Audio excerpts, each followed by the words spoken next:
What subject are we doing this week? Oh, Joker. Villainy? That's my wheelhouse. Let's do it.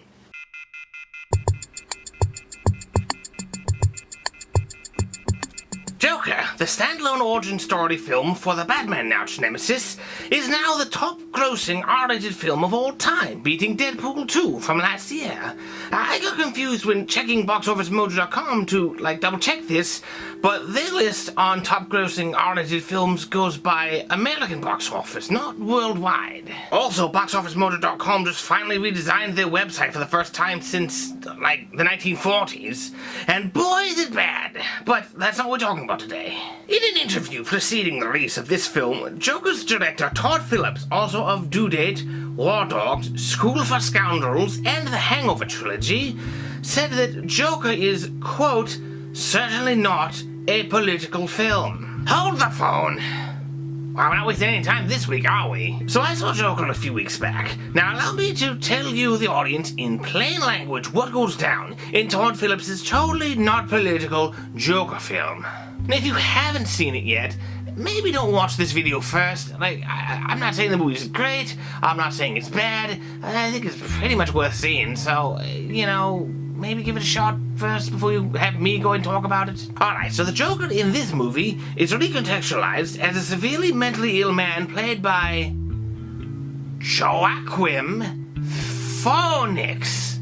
Ugh, these actors, where do they find these people? Anyway, this guy's on a cocktail of different medications, and he gets the rug pulled out from him as the already inadequate public services and counseling he goes through are taken away because of government cutbacks. While dressed as a clown for his side job, he is accosted by 3 highfalutin muckety-mucks on the subway, whom he shoots to death.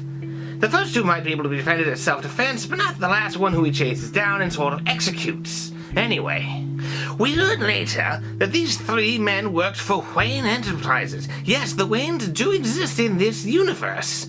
In fact, Thomas Wayne is a secondary character. He's an out-of-touch billionaire who is running for Gotham City mayor and says he's the only one who can clean up the city.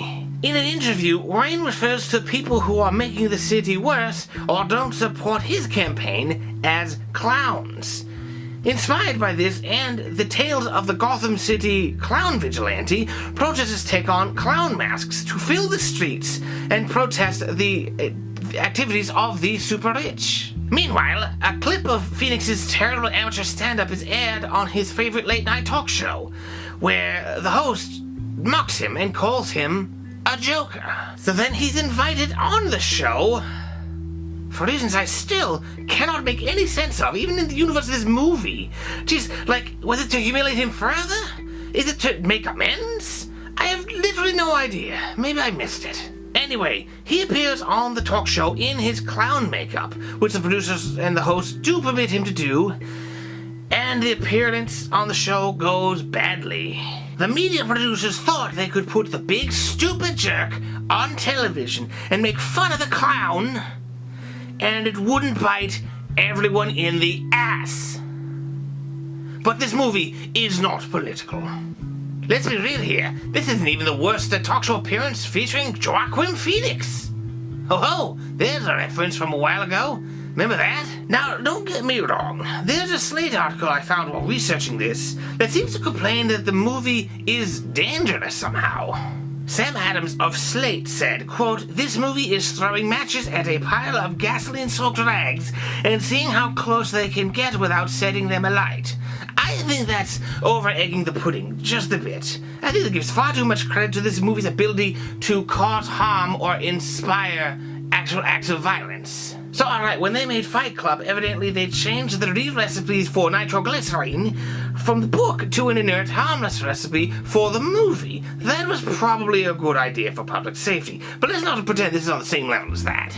Now, I don't think Phillips's protestations are as patently ridiculous as the makers of, say, The Division 2, saying their game is not political, a game where you take back the US Capitol from terrorists or whatever it was. I haven't played it. Nor am I saying what I think about these particular political opinions. Some subjects are just so big that if I were to talk about them, it would come across as me making fun of them, and I'm not going to do that. That's not my bag.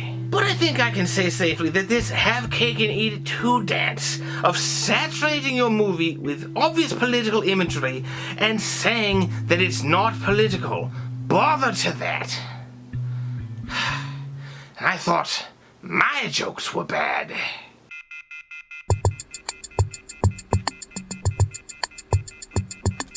He's sign spinning. So at the beginning of the movie, he's got this sign and he's sort of dancing with it and spinning it. And it's like, this wasn't the 80s. The 80s didn't do this. He'd have like a sandwich board over his torso or something. And why is this business hiring a clown to hold a sign? And why are they hiring a clown to hold a sign if they're going out of business? Oh, never mind.